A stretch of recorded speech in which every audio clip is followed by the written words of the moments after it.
துன்பங்கள் எத்தனையோ கண்டிருப்பான் தலைவன், துன்பங்கள் எத்தனையோ கடந்திருப்பான் தலைவன்.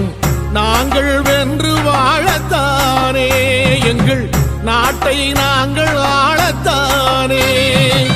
பாரங்கள் எத்தனையோ சுமந்திருப்பான் தலைவன், உறவுகள் எத்தனையோ இழந்திருப்பான் தலைவன். தடைகளை வென்று போகத்தானே, எங்கள் தலைமுறை மகிழ்ந்து வாழத்தானே. அவன் கடமையை பார்த்தான் அடையமக்குள்ளே பணிவு, அவன்